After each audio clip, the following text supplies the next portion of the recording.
Production values. Fanfare, fanfare, fanfare, fanfare, fanfare, fanfare. So very much of the fanfare for the Golden Age production values with the theme song playing. Now the theme song is playing to the Golden Age Pauldcast. That is, in fact, the Golden Age Pauldcast's main logo. I call it the Op Art logo. Let's go ahead and get me right into effect here. And hey, look at the technology, guys. It's the Golden Age Pauldcast. Music is still playing. The Golden Age Pauldcast is brought to you by the Golden Age. It's myself, PJ Cote, your venerable and affable host with the most, joined by my colleague and fellow Pauldcaster, Bella Ace. Bella is the producer of the show. As you can tell, she relaxes until it's time to work. The Golden Age Pauldcasts exists right here on video, live from the studios of Community Access Media here in lovely downtown Erie, Pennsylvania. And we have another piece of graphic I'd like to share with you. You guys ready for my bug? You guys ready for me to show you my bug? You guys ready to bug out with me? Let's count it down, boys. Let's bug it out. You ready? On 3. Microphone check 1, 2. What is this? The 5-foot assassin with the roughneck business. I float like gravity, have never had a cavity, got more rhymes than the one that's called family. No need to sweat Arsenio to claim some type of fame. No shame in my game because I'll always be the same. Styles upon styles upon styles is what I have. You want to diss PJ Cote, but you still don't know the half. I sport New Balance sneakers to avoid a narrow path. Messing around with this, you'll get the size of them. I never half step because I'm not a half stepper. Drink a lot of coffee, so they call me Mr. Coffee. Refuse to compete with BS competition. In Erie, Pennsylvania, this is the nation that is flagrant. I don't know. At any rate, some might even say, PJ Cote, you're bugging out. That was my long intro to showing you my bug. You guys ready for my bug? And a 1, and a 2, and a 3. Look at that. Look at the bug. Hey, Pokey. Cute little bug. Cute little bug. I'm going to get you, you little bug. Get you, little bug. There's my Golden Age bug, you guys. Can you believe this? Look at the production value we have. You ready? Look at this. It's the Golden Age Pauldcast. It's not really a broadcast. Wait, it is a broadcast. It's not really a podcast. It's more of a broadcast. That's me with my bug. All right, we're done playing. Props to Max here at the Community Access Media Udio, who threw me a quick tutorial today so I could improve the quality of my Pauldcast. Overall, I feel like it was great success. We have the bug. It's nice and crooked. I like my bugs crooked. That is the Op Art logo for the Golden Age. Just so you know, I just want to illuminate y'all as to the concept of the Golden Age. The Golden Age specializes in blessings, love, and light. It started in 2009 when I was leaving Los Angeles. I was in the airport waiting to depart back to Florida, and I created my first Golden Age logo using Photoshop. And then shortly afterwards, I created the big G logo right here. I never know where to point with these cameras. The big G right there, right here. I'm cupping the big. God damn it! Why can't I cup the big G? Oh, hi, dear buddy. All right, so that's my logo. I'm pretty proud of it. Created in Photoshop. And so I created a bunch of logos in like 2009, and I made some t-shirts, some hats. I've done little skateboards over the years. I've never done like a big run of like 120, 150 decks or whatever, but as the golden age Pauldcasts continues to evolve, we're going to have t-shirts, hats, skateboards. The main idea I had, though, with the golden age is I didn't want to do like new t-shirts, new hats. We got enough t-shirts, don't we, in this world? Yeah, I'm going to go on record and say we have enough t-shirts. And so we would probably like thrift a bunch of like used shirts or, thrifted shirts and, emblazon them with the golden age logos. So we have all kinds of logos and all kinds of designs I'm sitting on. So, future looks bright. Once again, I went against Bella's advice and wore the baseball cap or football cap, as it were. As you can tell, I got a uni on today. This is, as you know, if you don't know, Warren Sapp of the Bucks, number 99 of the Buccaneers. Now, this jersey was after he'd retired. They dropped this jersey, so this is like kind of a special thing. As you can tell, Tampa Bay born and raised. Pretty proud Buccaneers fan. I have a good Buccaneers joke I want to tell you guys later. It's kind of a Buccaneers joke. It's more of like a what do I find funny kind of joke. It's just a story about what I find funny. I may hopefully have time to read that to you. We do have an hour and a half here at the Golden Age Pauldcast. Once again, I'm your host, PJ Cote, a local comedian here in Erie, Pennsylvania. I host a Saturday night open mic comedy called Comedy As You Are. It is an all-inclusive environment where individuals of all shapes and sizes and predilections can come through and try a joke, tell a story, tell a lie, make something up, improvise, do the one impression you know how to do. It's every Saturday night. You'll meet me under the clock in downtown Erie at the beautiful Boston store, and come do some comedies. You don't have to be a comedian. It's probably better that you aren't. You go up there and give it a shot. So shout out to all the comics who've come through so far. Obviously Scotty G, who's been a big help. Let's see, John Parker has come through from his area, Lake City. He's really funny. And Chris Nick and Googs and Anna, and I'm sure I'm missing a few others. Tyler, people came from Buffalo. They came from Cleveland. Hopefully we can keep this going. I just got a message today from somebody who's going to be in town, from out of town, and wanting to get up. So hopefully it all works out. It's the Golden Age Pauldcast, and that kind of helps with the Comedy As You Are. We are going to try to keep it going through September. So long as they let us keep rolling, we're going to keep rolling. Really, if people are paying attention or not, like, that's kind of secondary to me. Like, I go up to do jokes. People are like, well, why are you telling jokes? Are you telling jokes to make people laugh? I don't know if I'm doing jokes to make people laugh. I'm doing jokes because they make me laugh. Does that make sense? Like, I guess it's important to care about what your audience wants to hear. But, like, I went up on stage to do this joke. If I'm doing it, I already think it's funny. I already think it's good, it's relevant, and it needs to go. If they don't like it, like, how much of that, I guess maybe promoters, other people, they want the crowd to like it, but I thought it was funny. I went up and did it. If it doesn't work, maybe I won't do it, but if it didn't work, why did I try it? Why did I even do it? If I didn't think it worked, maybe just don't tell the fucking joke. So, I don't mind if nobody's paying attention. I don't care if nobody's looking, listening, laughing. I'm up there to do jokes, to do what I think is funny. I do have a bit I want to do based on last week. I think I did it in another podcast earlier, but hopefully people are listening and paying attention. I guess I don't mind telling the same story a few times, depending on who's listening or not. So, I'll go into it. But every Saturday night, we're going to do this until September. So we highly encourage you to come out and give it a try. It's like public speaking, really, at the very least.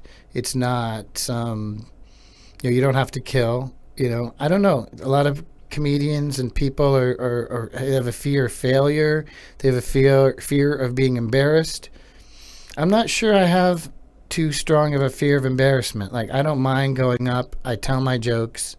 If someone likes it, that's cool. I'm like, oh, that lady liked that joke. But at the end of the day, I'm making me laugh. If it's funny, send it.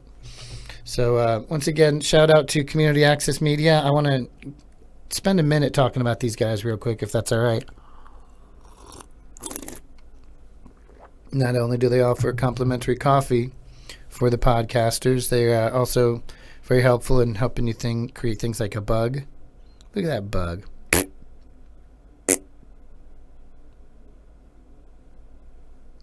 Anyway, that's my little bug. I put it diagonal because that's different, right? I have a diagonal logo. That's called the Big G logo. I think it's going to be like my main logo for the Golden Age. I found a font, and I was like, that G looks particularly cool. And then I just put a little second layer, lighter color, just to make its own little shadow, and there's my Big G logo. No, that logo doesn't look like any other logo for any kind of, blue-collar workwear of European origin. That has nothing to do with it. That logo was created before I even knew about the logo of the European-based blue-collar working wear company, which will remain nameless. But, it's the Big G. It's the Golden Age. What's the Golden Age, PJ? Well, the Golden Age is when we've transcended the bullshit. Well, what does that mean? Well, that means that we're not worried with the present state of affairs. We are extrapolating into the future towards the Golden Age. And the Golden Age looks a lot like what Earth looks like right now, except for less bills.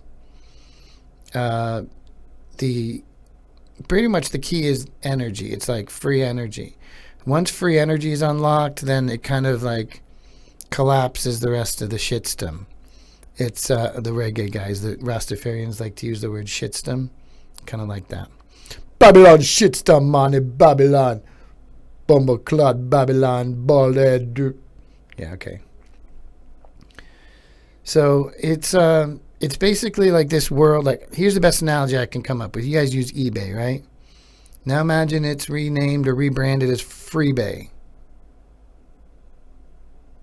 It just basically, you're going to take the systems that are set up to watch or monitor or sell us stuff.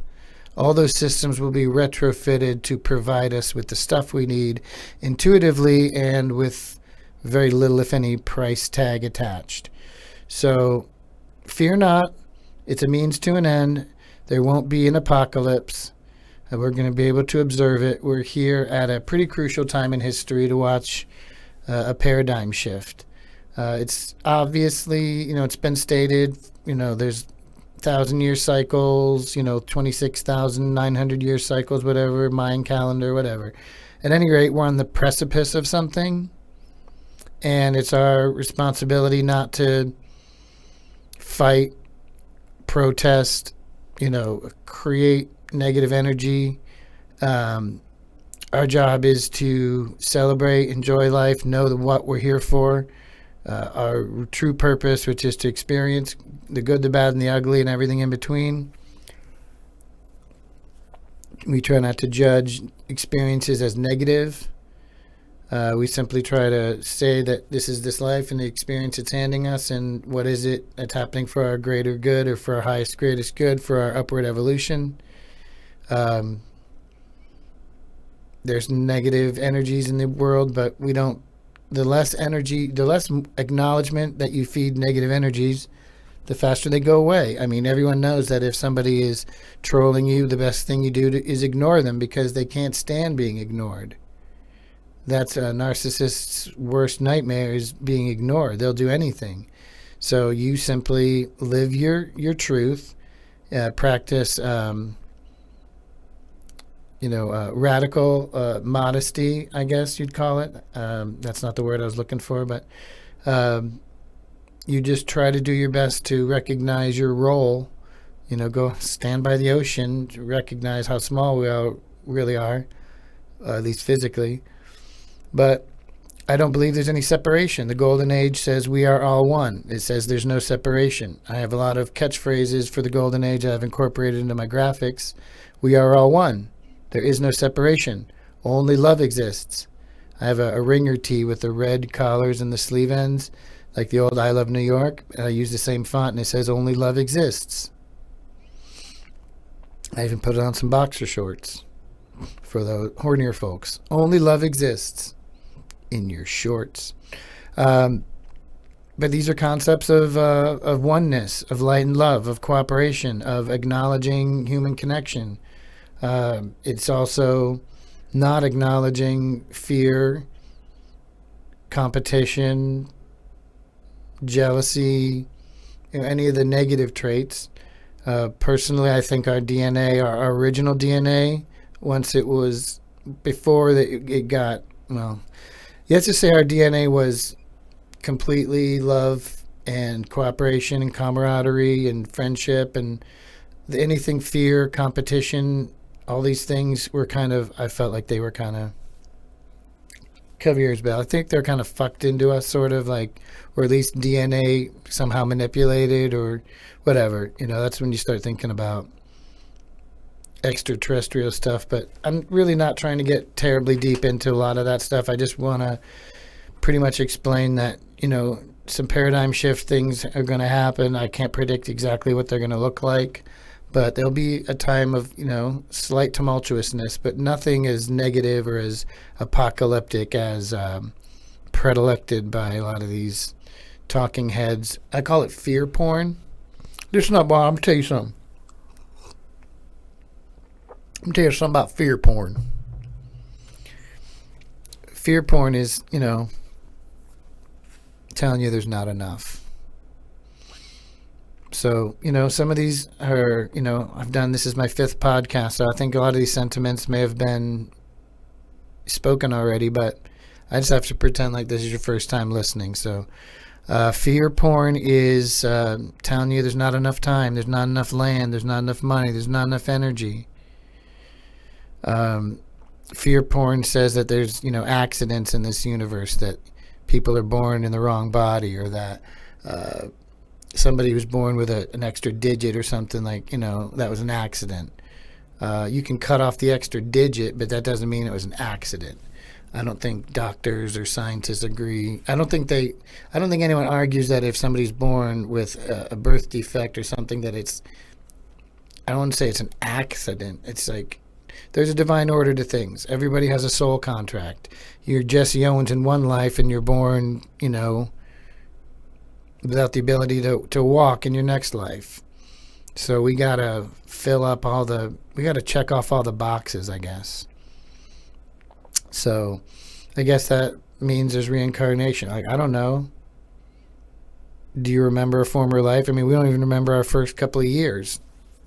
How do we know they're true except for pictures, right?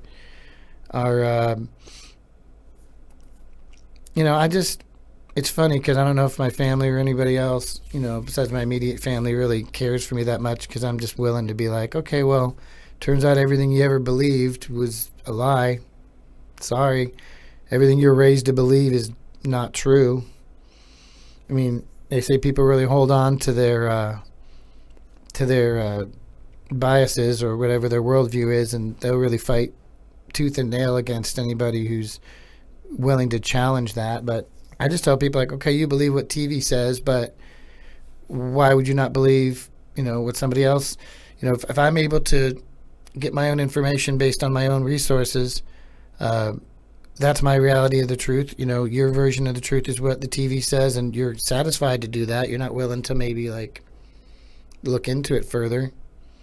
But who's to say your version of reality is any more valid than mine just because it's the media says it? Like, intelligent people are able to discern what feels right to them. A real intelligent person is able to take this idea from the left, this idea from the right, or whatever, and come up with their own amalgam, their own truth based on their perception. So, once you put a label on yourself, you're choosing to be indoctrinated. You're choosing to say, well, I got to go along with all of the tenets of this particular belief system or religion or political persuasion. You have to go along with everything, even if not everything vibes with you. Like, I got kicked out of Sunday school when I was 12 because we kept challenging everything. I'm not so sure about, you sure Jesus would do that? Seems very vengeful. Like, why would God, if he loves us so much and doesn't want us to hurt, why would he create situations that would, and they're like, they called it, my parents asked, we just want y'all to know that PJ and Chris, they ain't welcome no longer here at First Baptist Church of Dover.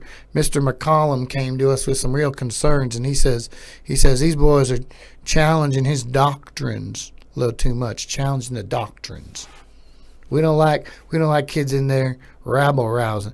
It basically got to the point where Mr. McCollum was so full of shit.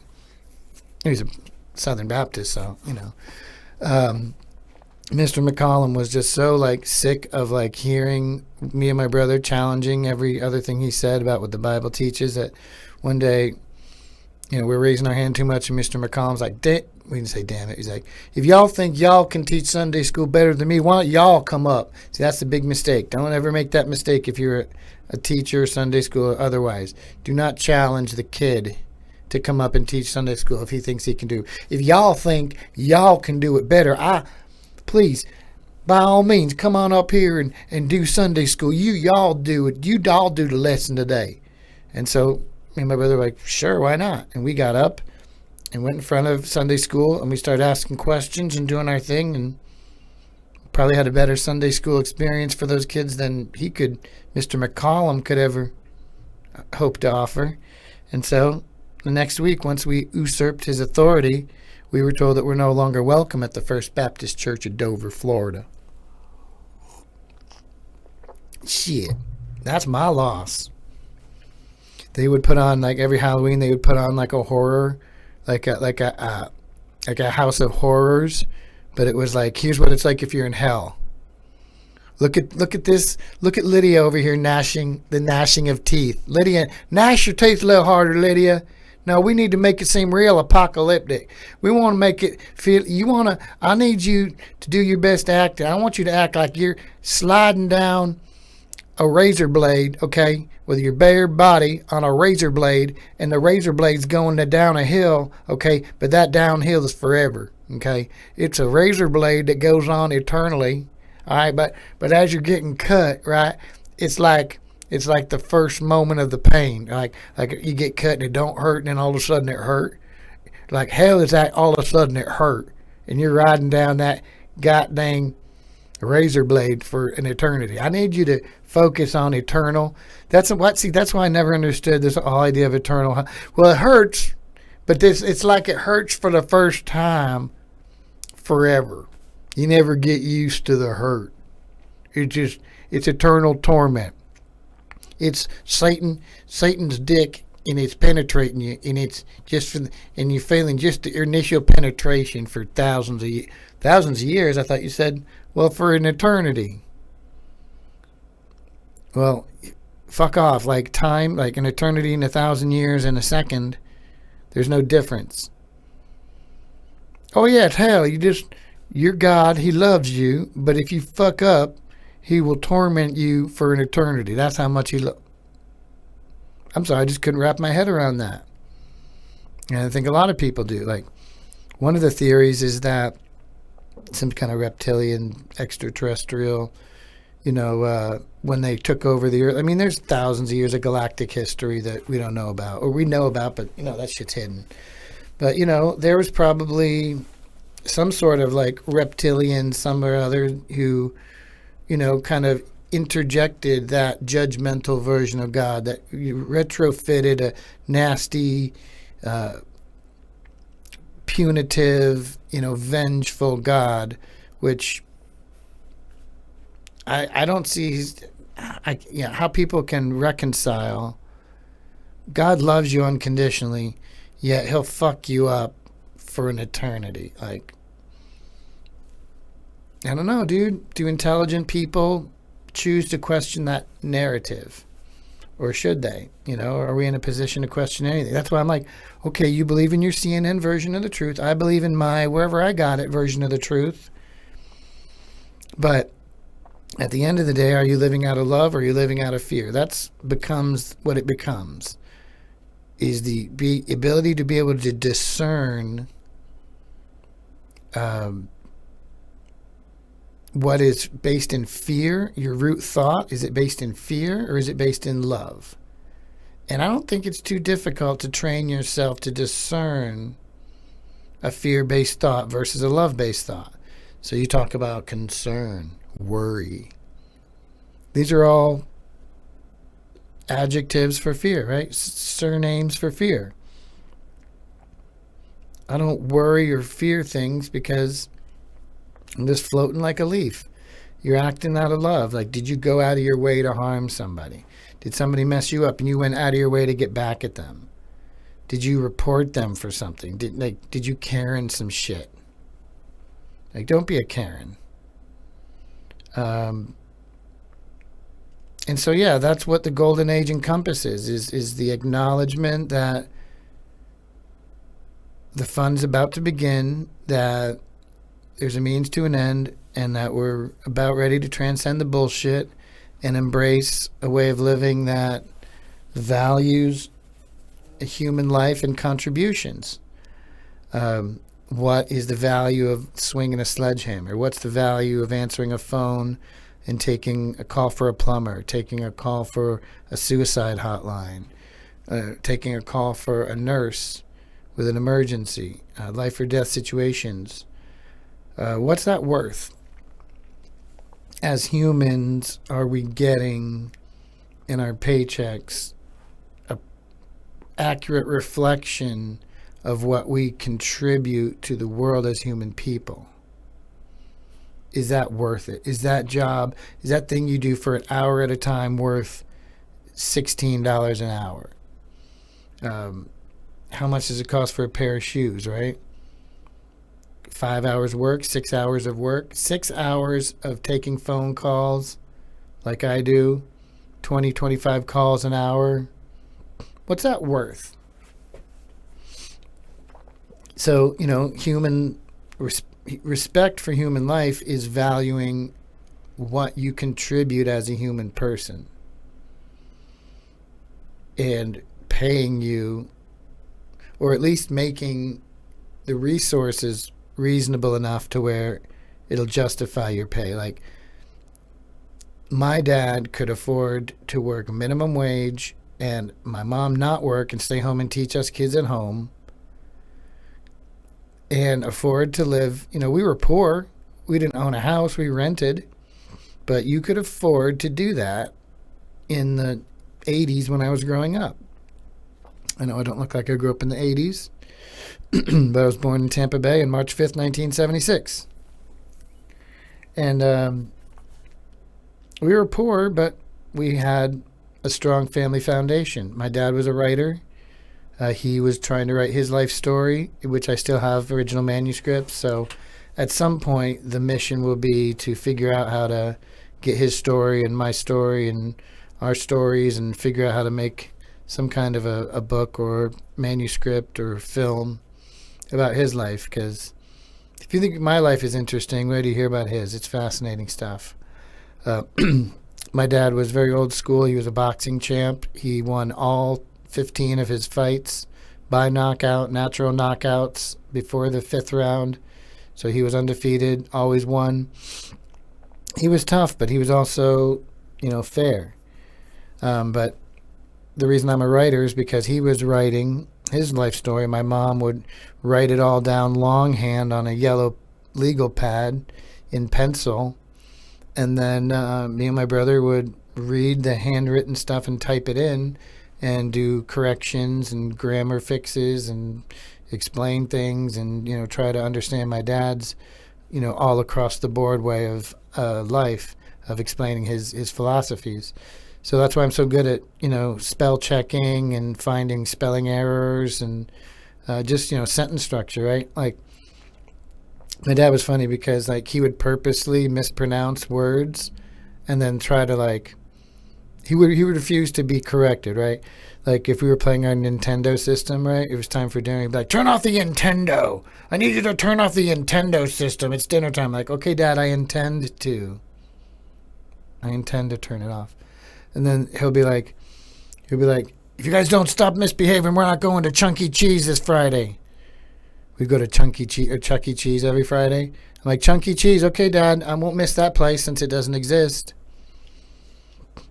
And then if something was like really like offended him on TV, he goes, "That's ludicrous. That was just ludicrous." I'm like, "You're right, Dad, especially the T." That part was the most ludicrous of all, Dad. But he was old school, old-fashioned parents. They did things a little differently, They left us a long, long, long leash. I remember one time there was this, I was 5 years old, right? And there was this local, I don't want to say a vagrant because he was a nice enough guy, but I think he was one of these hippie guys from the 60s who just kind of washed out. And he was homeless. And we lived on the river, on Alafia River out in Lithia, just east of Tampa. And this guy would walk by, he'd go house to house along River Road with like a Peg's Pies pie tin, and it had pennies in it that he'd found here and there. Just pennies, he'd washed them up, cleaned them up nice. And he would just go from house to house offering you pennies. And would give you pennies. And I just thought that was fascinating. But most families or most parents would be like, "Oh, stay away from that vagrant." He had like long hair, no shirt, jean shorts all ripped out. He looked like that caricature of like the guy on a desert island, stranded on a desert island. His pants are like high waters now, and he's barefoot, and he just wanders from house to house handing out pennies. So one day he comes by and he's like, "Oh, he's here with his pennies." And so this old hippie, he wasn't even that old. He was a young guy, probably in his 20s. And we're like, "Where do you live? Where do you live?" And he's like, "Oh, I'm homeless. I built a shack out of some corrugated metal out in the middle of the palmettos out here in the woods." I'm like, "You're homeless? Wow, what's that like?" We're just little kids, right? So and then this dude offers, "Hey, if you guys want to come by and check it out." And I'm like, Mom, can we go out to this derelict middle of nowhere and middle of the palmetto fronds and go see his ramshackle lean-to that he's built for himself?" And Mom's like, "Sure, why not?" Parents right now are aghast. That's okay.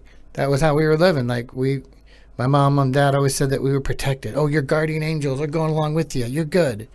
Like, okay, let's go follow this vagrant into the woods and, find out how new ways to be molested. What's going on here?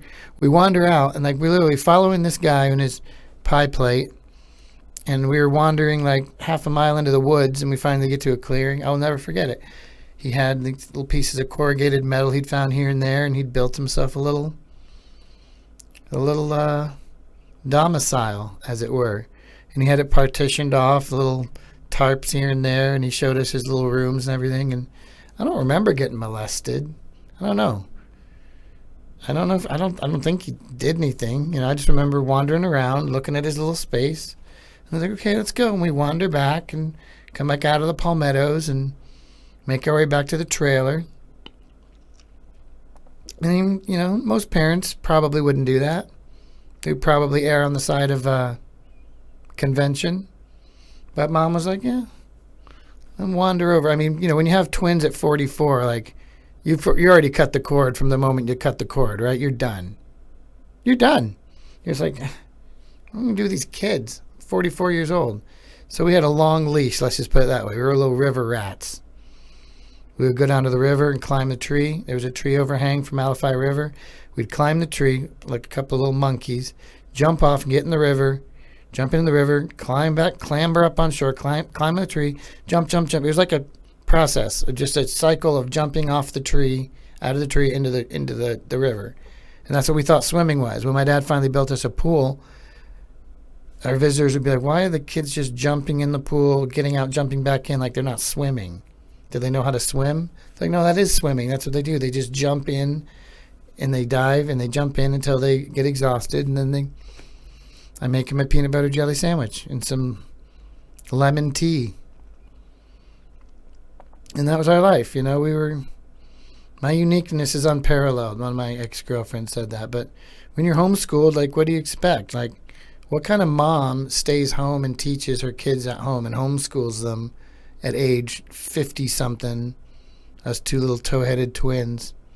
I don't know how she did it. Well, props to mom. Props to mom. Anyone's got a mom out there that was willing to make those sacrifices. Props to that mom. Much love. So this is the Golden Age Pauldcast. We're live in video. We now have a bug.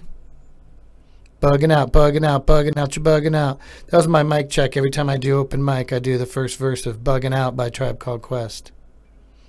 Some might even say, PJ Cote, you're bugging out, bugging out, bugging out, bugging out.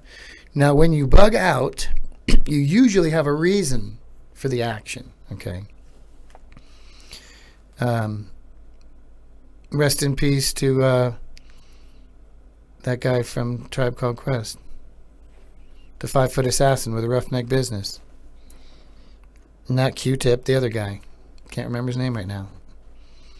And, yeah. So,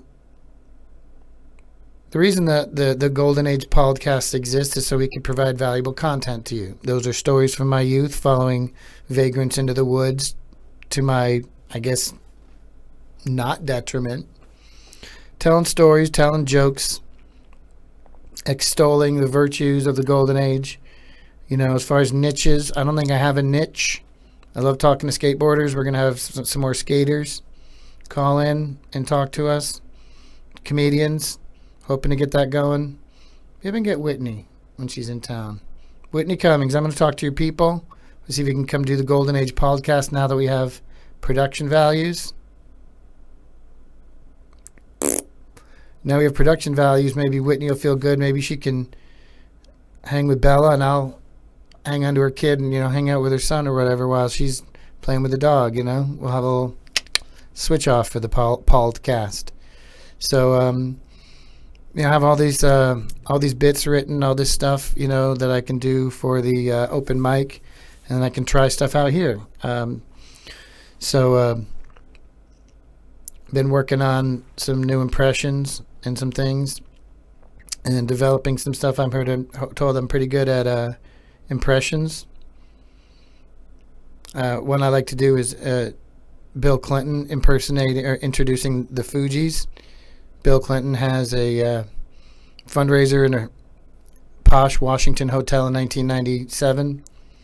And he brings out, ladies and gentlemen, I'd like to introduce these guys from, where is it, Haiti? Haitian? Yeah. I've been a big fan of the Fugees for a long time now. A big fan of them. I like Wyclef Jean and Miss Lauryn Hill, except I got to maintain eye contact. Oh, no.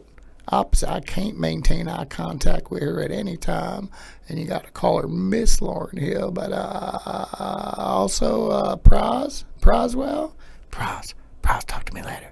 Pros, I got a secret CIA type of thing for you. Proswell. Ladies and gentlemen, here come the Fugees. To do the Bill Clinton, you gotta make the voice crack a little bit, like with some staccato kind of business. Right? It's gotta be real staccato.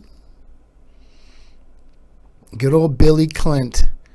When I smoke weed, I call it smoking that presidential. We on some of that presidential, because your boy Billy Clint, he inhaled like a motherfucker. So yeah, we're just freestyling today, man. Life is an improv. And I came in here with no plan, nothing prepared. I had some shit I want to read, but I don't think reading's that great for a podcast format, a Pauldcast format. We don't need to do that. We're not going to read. We're just kicking it off the hip. How far along are we in here today? How far along? I can't even tell. We're still rolling. It's the Golden Age Pauldcast. We're 40 minutes in.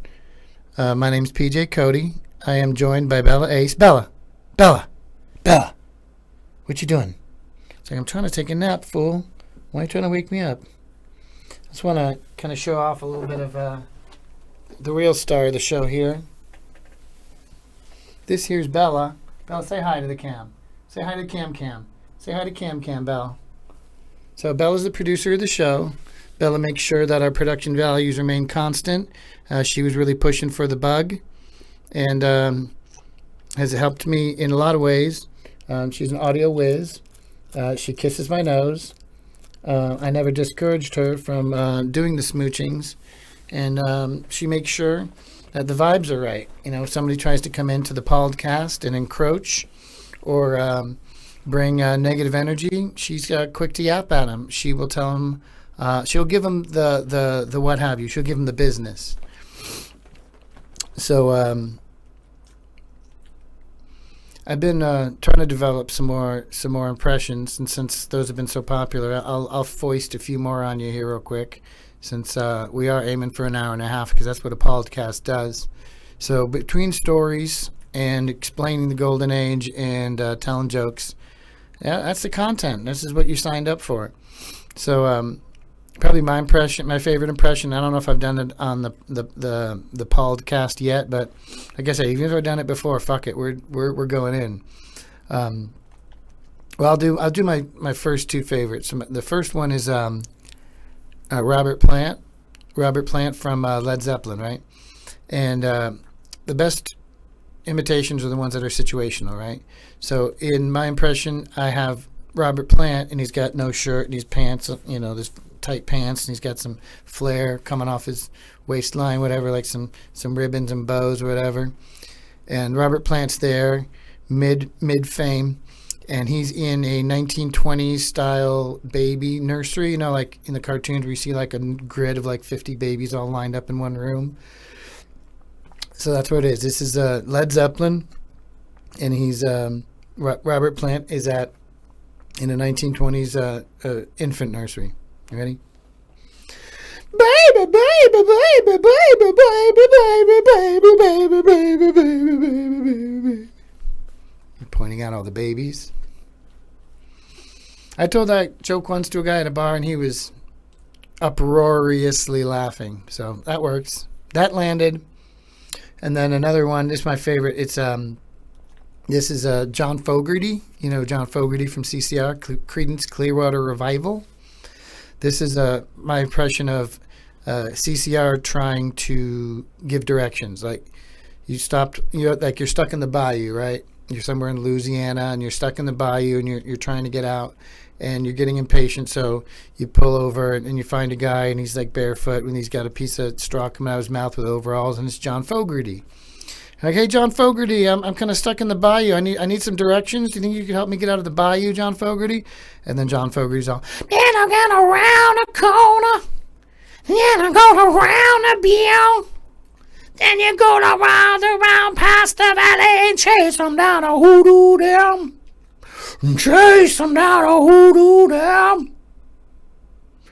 Go out on the corner, out in the street, going up around the bend, yeah! I'm like, whoa, slow down, John Fogerty. Hold on, let me back this up. Okay, so I'm going to go down to the corner, I'll go out to the street, wait, then I'm going up around the bend?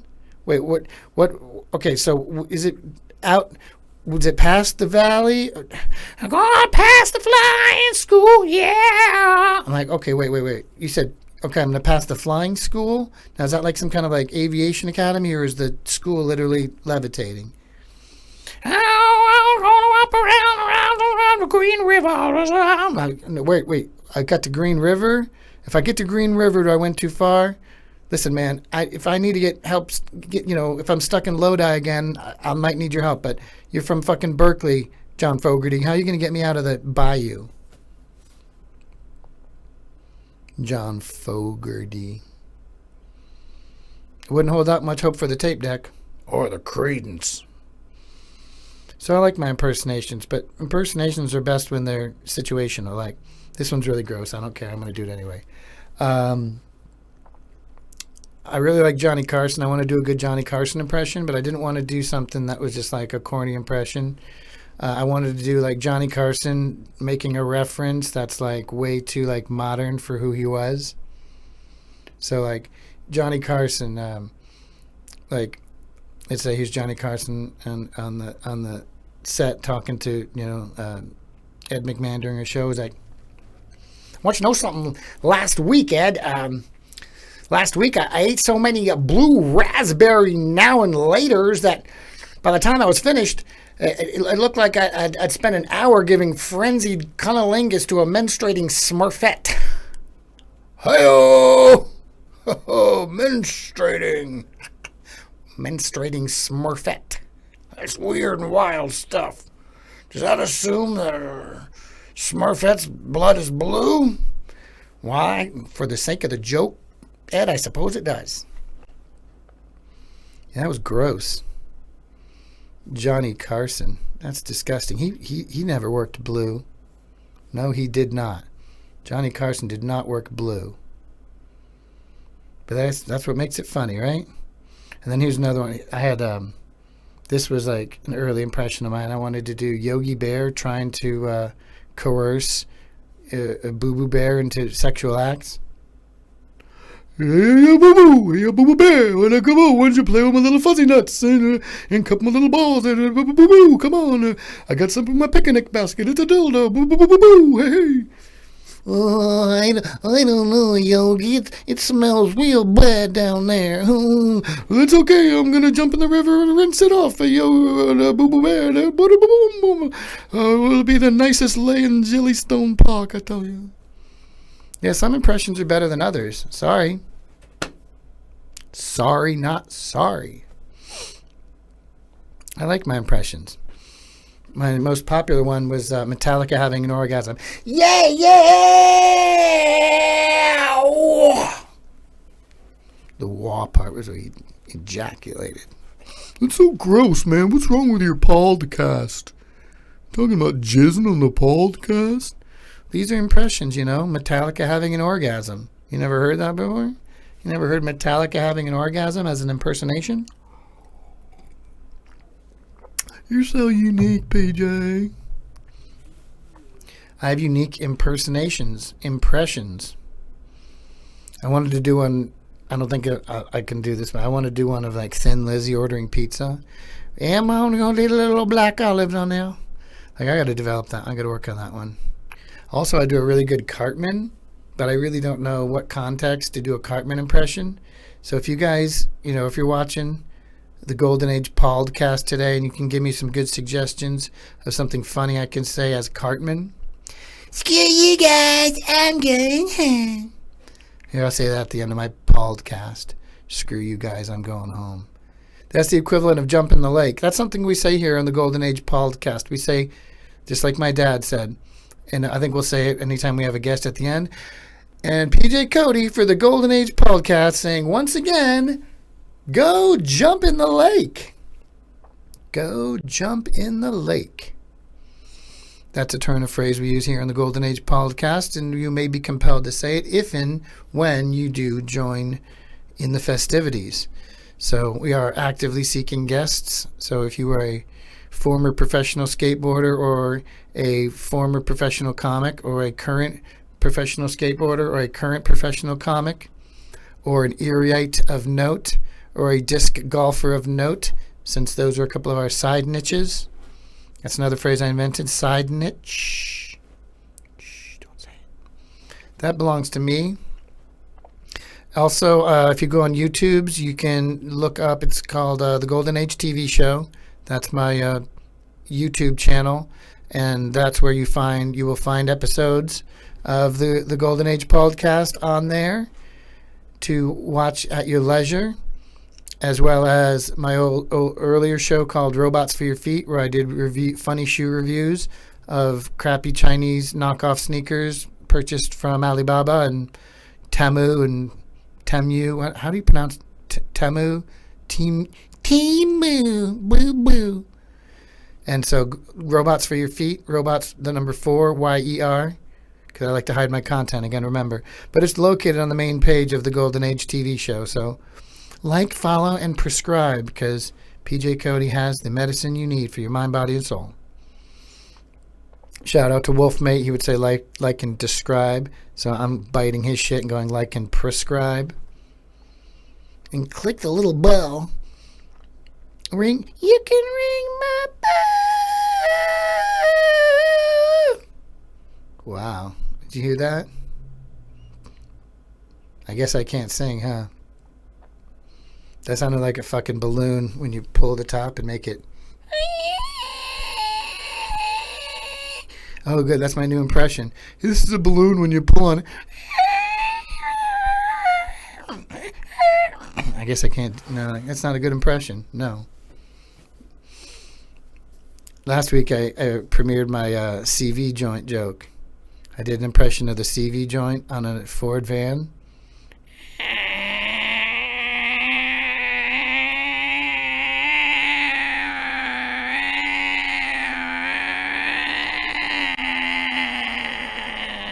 You're gonna hear a Ford Econoline van next week, and you'll be like, PJ, he did this impersonation. He did an impersonation of the CV joint from a Ford van, and that was spot on. Yes, PJ, he's laughing at himself. Yeah, he's laughing at his own shit. Yeah. All right, let's talk to him about a 72-hour, emergency hold. He's laughing at his own shit now, folks. Then I followed up the CV joint bit with, I don't really know much mechanically. I'm sorry. I don't even really know what a CV joint is or what it stands for. Up until I looked into it, I thought a CV joint was, when you take your resume and roll a doobie with it.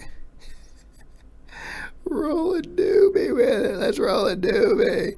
Uh-oh, Bill Clinton's back. Let's roll a doobie. Let's smoke it up together, me and you. Hillary Rodham's been such a bitch today. I really need to unload and relax. Yeah, okay. Bill Clinton, he was great, wasn't he? I always like to, be as up to date with my references as possible. But yeah, we don't talk about politics on the Golden Age Pauldcast. No siree, Bob.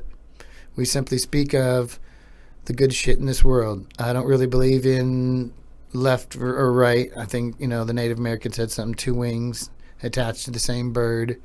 So I'm not really buying into the people in suits type of shit. So we don't pay any attention to that here in the Golden Age Podcast. We're not talking about the news. We're not talking about war, violence, pestilence,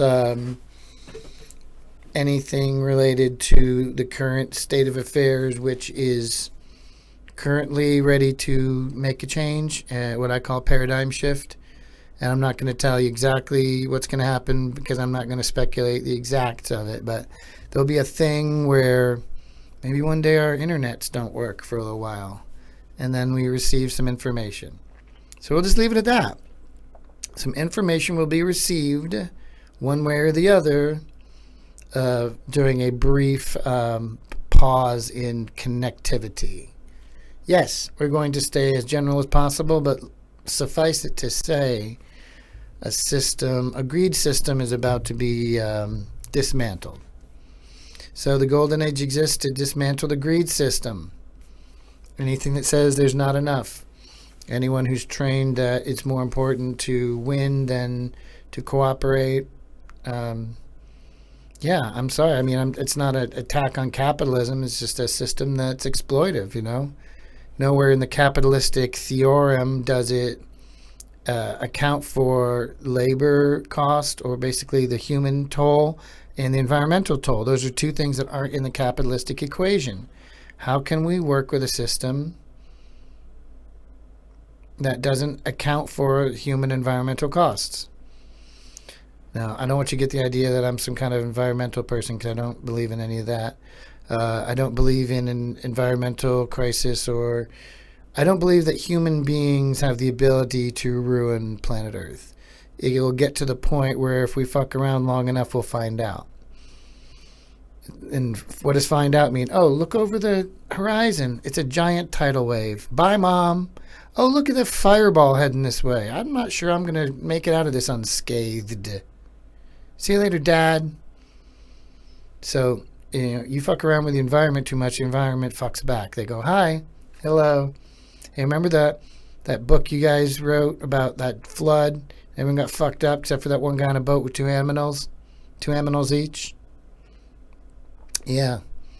Yeah, 2 bed bugs too. I don't know why. 2 fucking ticks. 2 mosquitoes. No reason for that.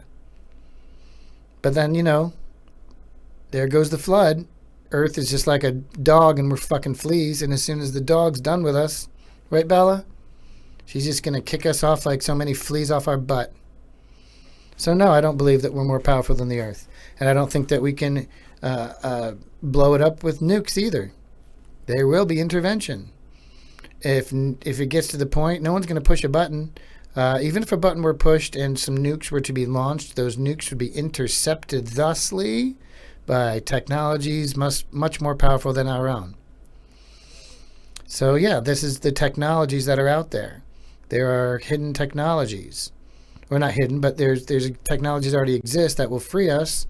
And as soon as they're released, free energy will then start to work towards free everything else. When you say free, you can pull yourself up by your bootstraps and what are you entitlements? You got some entitlements. What are you entitled? Yeah, fuck yeah, we're entitled. We're human beings who are entitled to not have to work 8 hours at a clip and 40 hours at a week and 12 hours of average retirement before we fucking croak. Yes, as human beings, we are asserting our divine right to not be a fucking wage slave.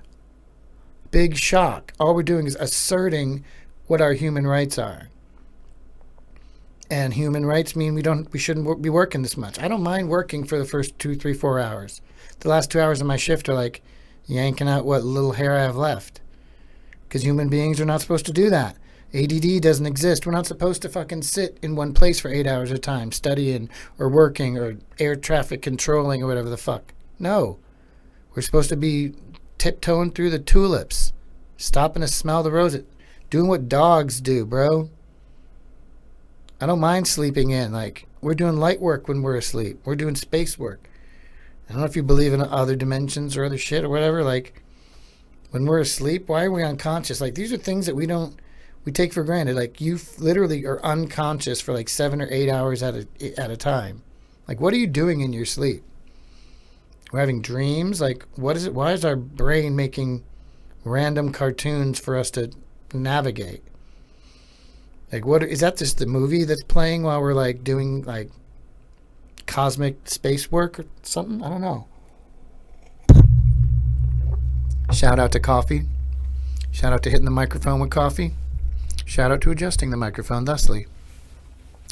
So, I guess I'm just kind of trying to explain sort of the basic tenets of the Golden Age and assert and remind y'all of what we deserve and what we're supposed to have. I'm supposed to be able to bring my dog everywhere. No one's supposed to be able to give me any trouble from a pooch. In a perfect world, there's no gas costs, there's no insurance costs, there's no bus pass purchase. These are inherent human rights. We weren't given a choice to be born here, right? At no point did you sign a contract saying, hey, I've signed on as a willing citizen to be taxed, to do whatever you require me to stay a citizen in good standing. We never signed away our intentions to live a free and sovereign life.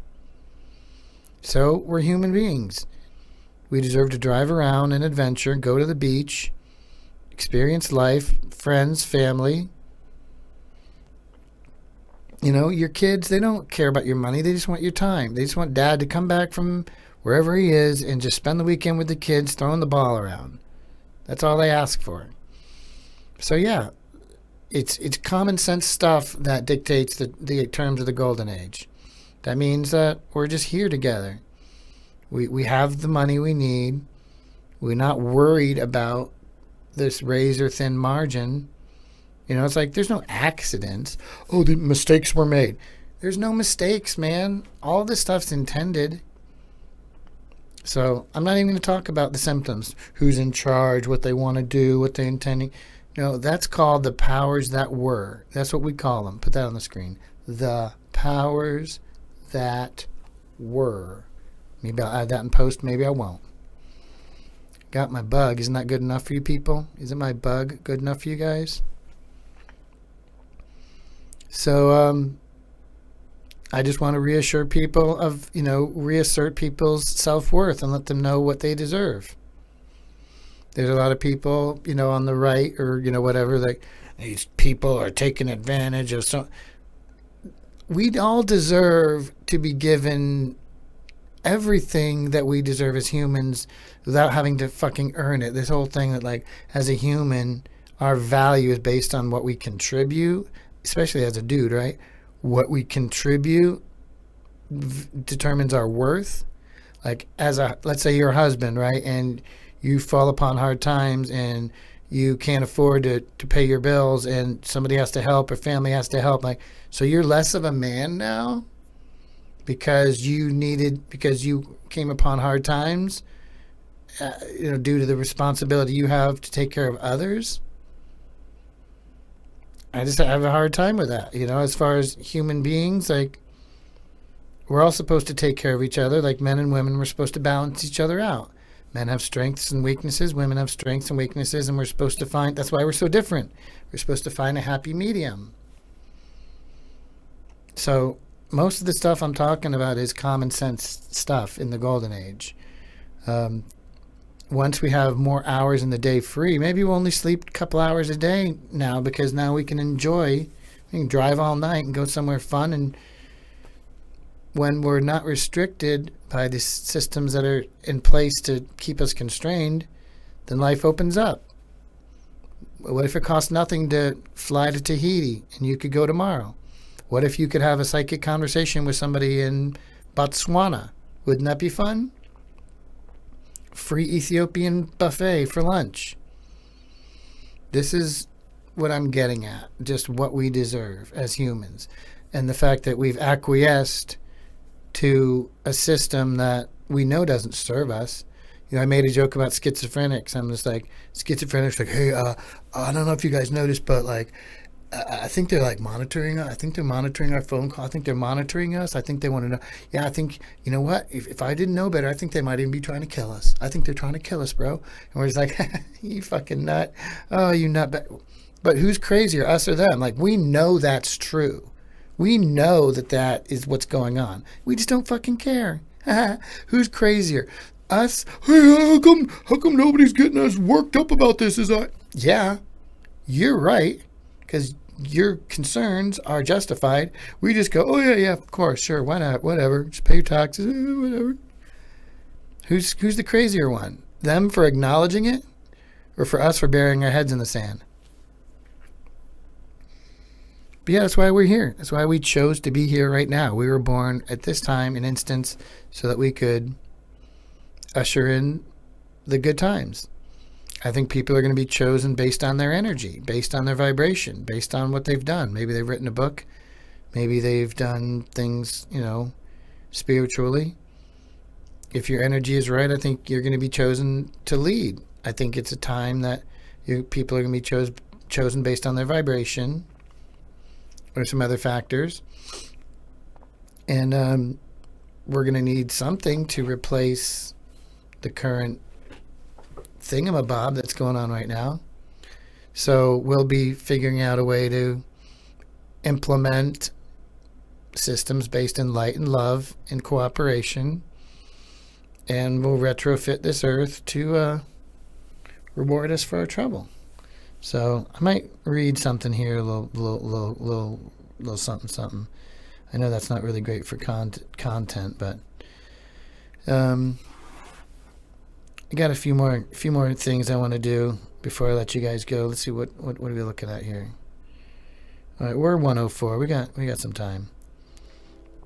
So I wanted to just do a few more things. I appreciate anyone who's listening. Bella says thank you. And I'm just here to try to uplift people the best way I can, and let people know that there's a positive future coming up, and that all we need to do is hold the vision, and good things are going to happen to us as humans. So I'm just trying to find a good bit here, so maybe I'll even do it. All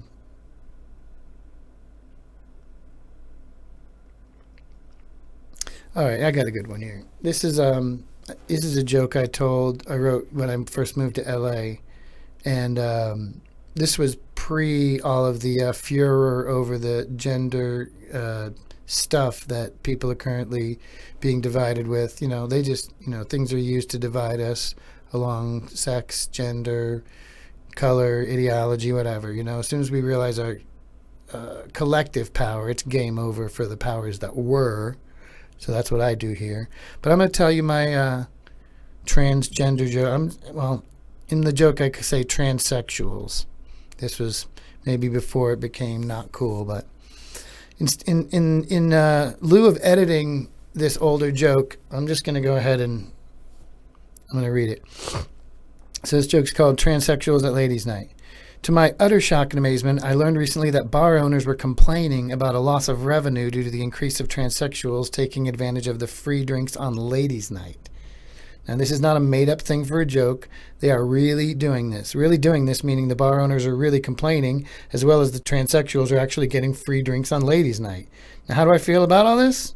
Well, as far as I'm concerned, if you have the balls to tuck your balls between your legs and then tape them back up there and pull on panties and stockings and then, shave 95% of your body and put on a skirt and a blouse and makeup and a wig and perfume and squeeze your size 11s into those high heels and then step out into the world and into bars and restaurants and, public government facilities and into ladies' rooms with all that stuff that goes on in there. I mean, if you have the cojones, the huevos to take estrogen pills and subject yourself to mood swings and emotionalness and decreased aggressiveness and decreased muscle mass and strength, and then from there take on the world and their bias and their revulsion and reaction and judgment and proclaim to everyone, yeah, I got a schlong taped up back there, but goddamn it, I'm woman. Hear me roar. At the very least, they should be able to get free fucking drinks on Ladies' Night. Fuck that. I'll go a step further. As far as I'm concerned, to go through all that mess with that degree of conviction, they should be able to drink free everything, everywhere, any day, every fucking day. Free drugs, too. Bring it on. All right, let's party. Can I pull that shit up? Nope. My name's not Tucker, not my steez, but I can admire their gumption. Isn't it weird that my altruistic view of a perfect world involves piss-drunk and impossibly high transsexuals stumbling all over town because of the free alcohol and drugs policy for all transsexuals everywhere? What does that say about me? That I know a good time when I see one. I don't think that's too politically incorrect. I still want to say transsexuals because it's still about sexuality. I think gender is kind of a set thing. Sorry, not sorry. I don't mind fantasies. I have my own fantasies. You can have your fantasies. Don't ask me to participate in your fantasies, though, and I won't ask you to participate in mine, and we can just live and let live. Does that sound good? So, speaking of ladies, back over at my house, my domicile, over to my apartment, I have affixed a men's room sign to the bathroom door. So I wait for a young lady caller to arrive for a visit, and then give her Miller High Life or, something like that, and then only moments later, like, can I use your bathroom? Why, sure, sweetheart. End of the hall on the left. And most of the time she sees the men's room sign and then just usually walks in, right? But then sometimes they notice, right?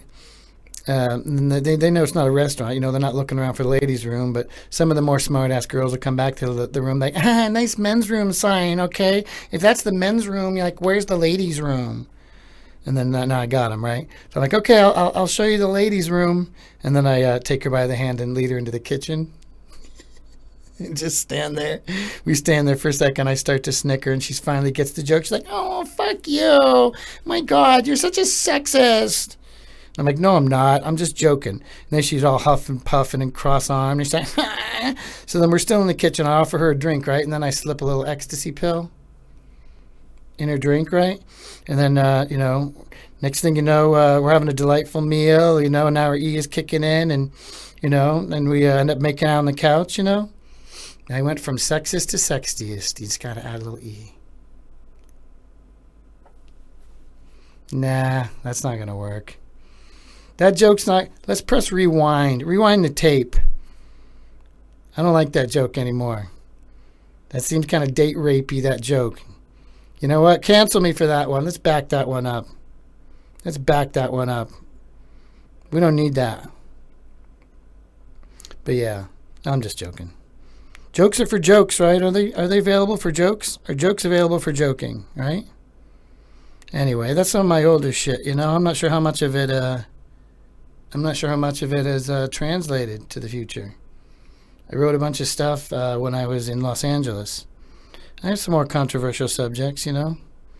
So this is one I wanted to do. I'm going to do one more since, you know, we're reading, you're listening.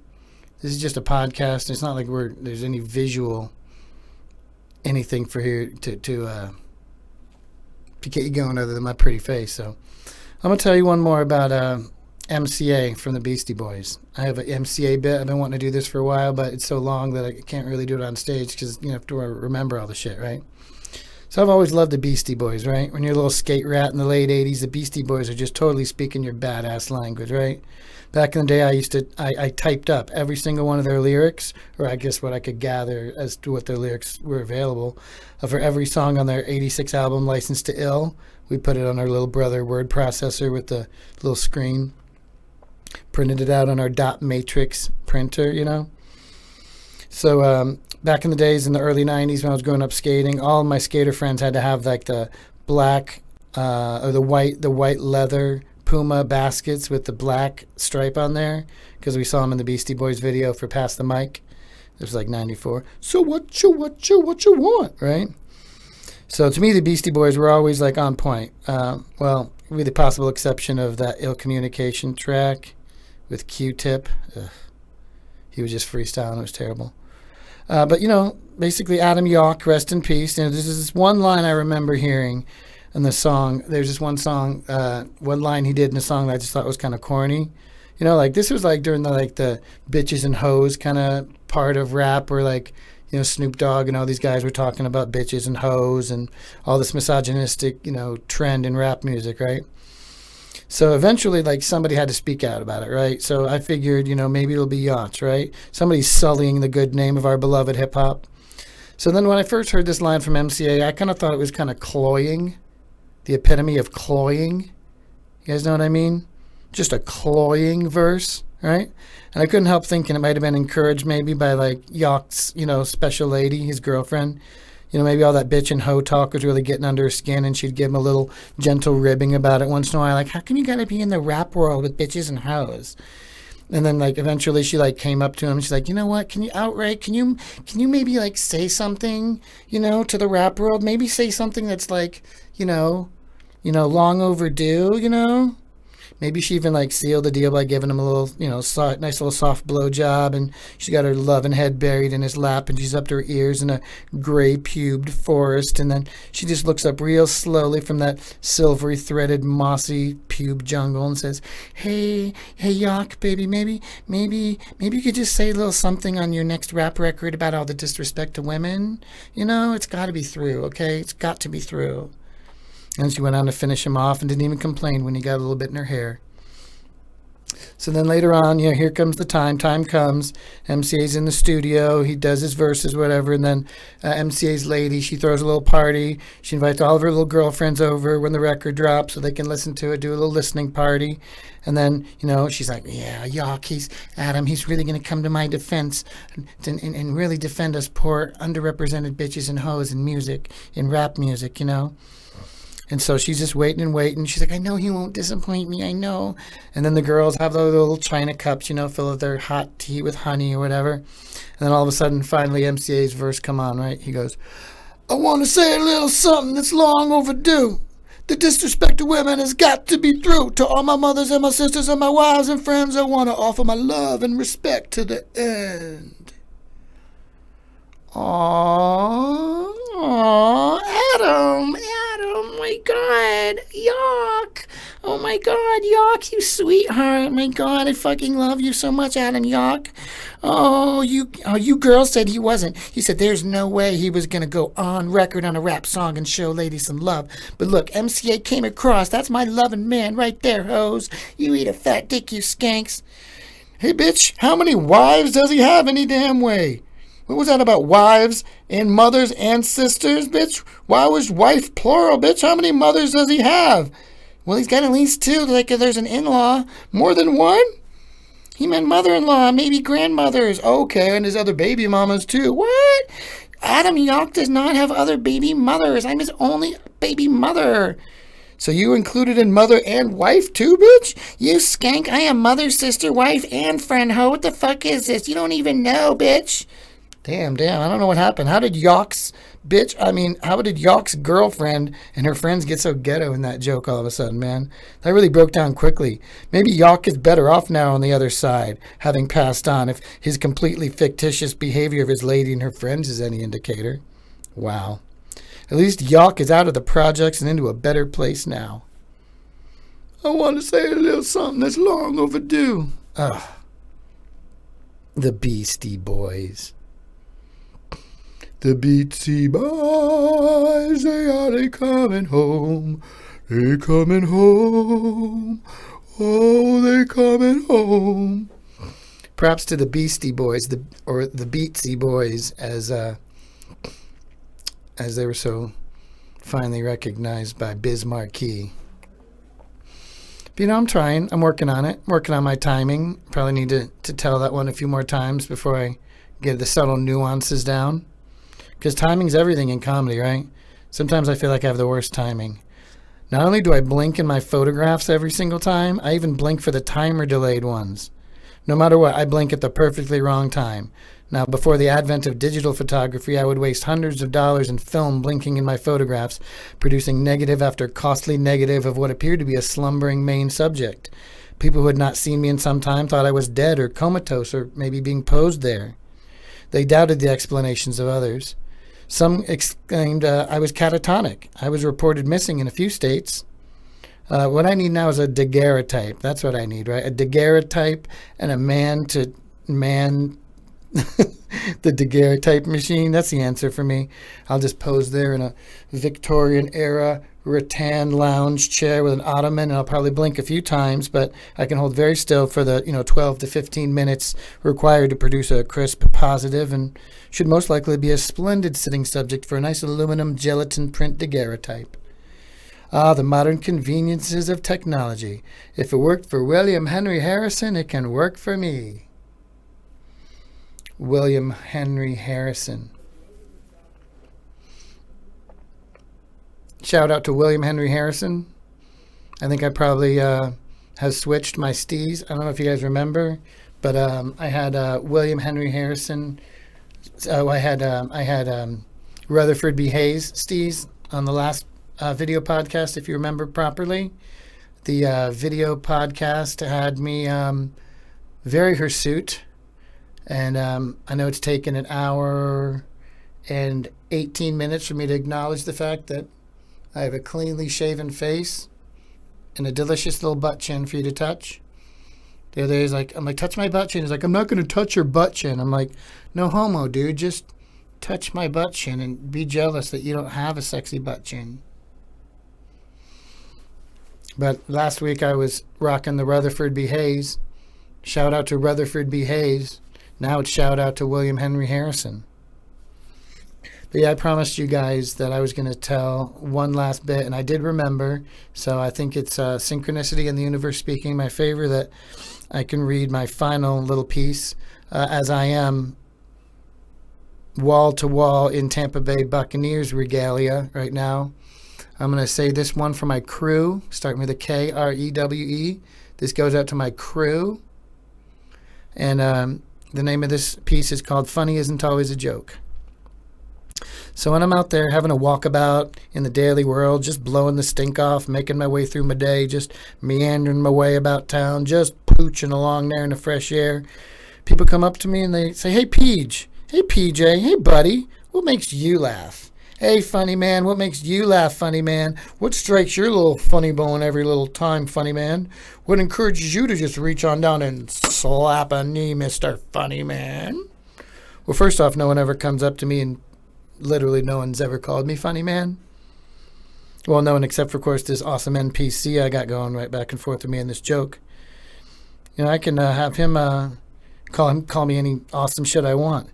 Let's just say for the sake of this fucking joke that's what we're doing, okay? So what makes you chuckle, funny man, Captain Funny Man? All right, I got him calling me Captain now. Captain Funny Man. But what makes me laugh? I guess that's your question, Mr. NPC, Captain Funny Man. What makes me laugh? Now, I'm going to tell you what makes me laugh, unrealistically curious and over-pandering non-player character. What makes me laugh, okay?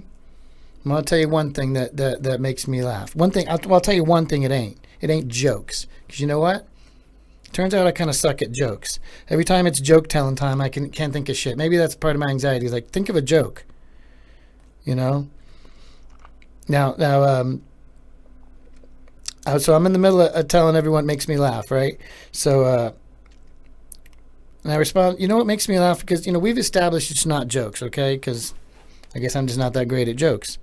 But what makes me laugh is kind of like the idea of something, I guess. Like a perfect storm of unintended puzzle pieces that all come together to paint a humorous picture without so much as uttering a single word. Like a visual depicting all the basic elements of comedy.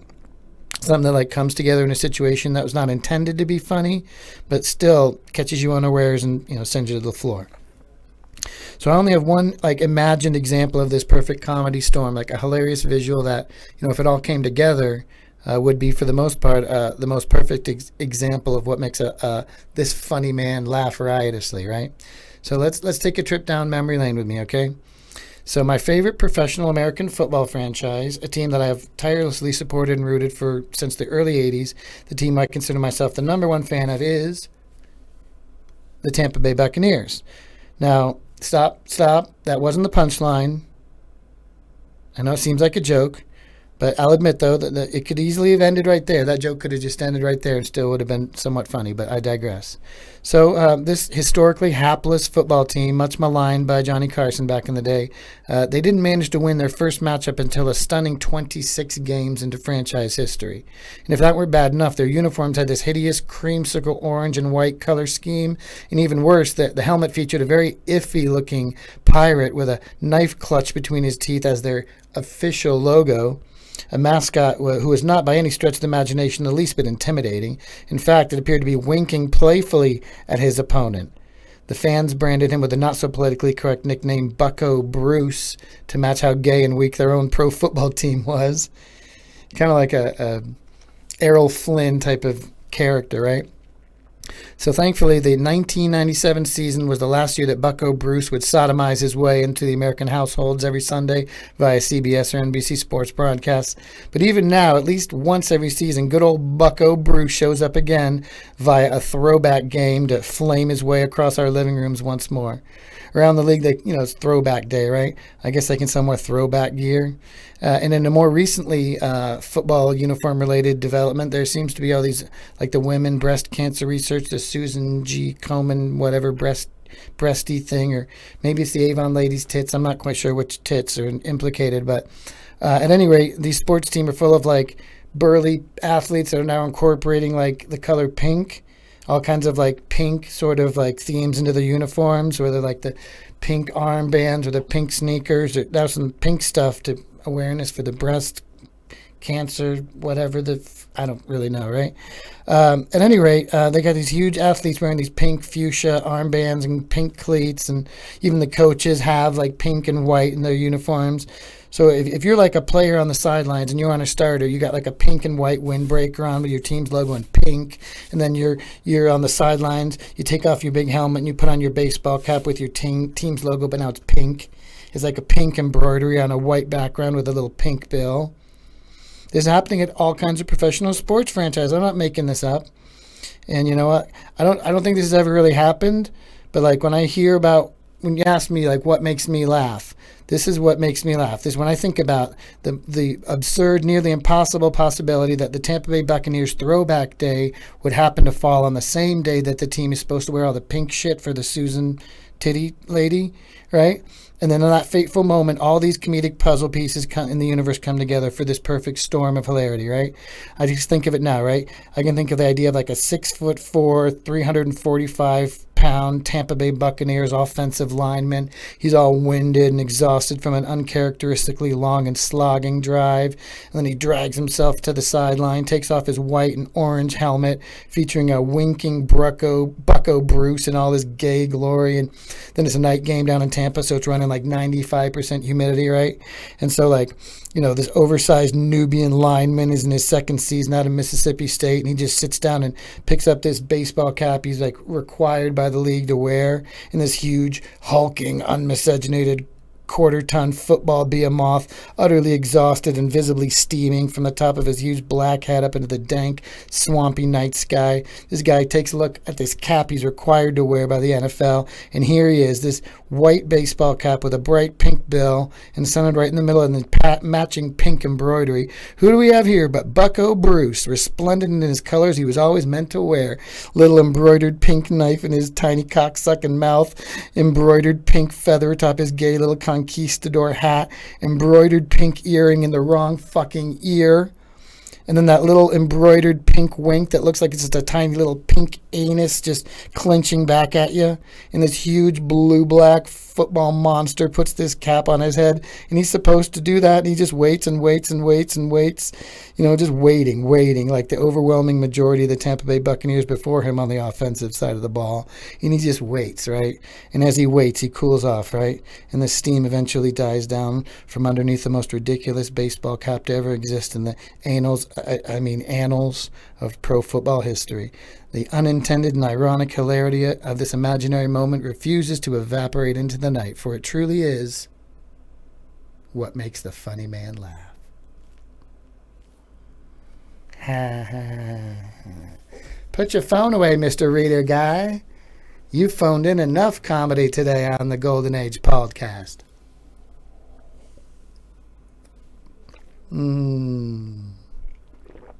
Last swig of coffee. Marita, last swig of coffee. Last swig of coffee. Guajira, last swig of coffee. I was singing to the tune of Guantanamera. Shout out to the Fudgies. They did Guantanamera. They did a cover of that song. It was really good. Anyway, so you know what? I think we have done. Come here, Bella. I think it's time to wrap this bad boy up. Sorry to wake you. But you know what? Let's provide some extra content via cute dogs. Hi, Bubba. Hey, cute girl. Are you mad because I woke you up? I just woke you up. Anyway, this is the Golden Age Pauldcast. My name is PJ Cote. Your affable and venerable host, or affable and venerable, whichever way you want to view it. And for my young ward and producer of the program, Bella Ace, or Bella Ace as the Italians say, my name is PJ Cote with the Golden Age Pauldcast.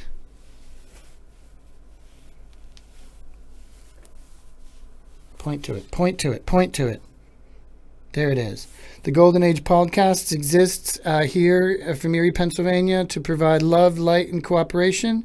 I'm here for it. I love y'all implicitly and to the depths of my heart. Much love and shout out to my buddy Ryan, who left Earth this last week to do some cosmic shit. And we're going to play our cosmic outro song and dedicate it to you, good sir. Much love to everybody out there in the Martian landscape. This is PJ Cote, and I'm going to get back into these quality graphics, and let's take off our bug. Say goodbye to the bug, everybody. Bye, bug. Bye, bug. There goes the bug, fading off into the nethers. And we're going to play our outro music one more time. This is PJ Cote for the Golden Age Podcast. Love y'all, and we'll catch you on the flippity flip, as the kids say. Here's the outro music. I can't hear it, but y'all can hear it. Please love yourselves and love others. And the podcast exists for the Golden Age. Until next time, I'm PJ Cote signing off for Bella Ace. Much love.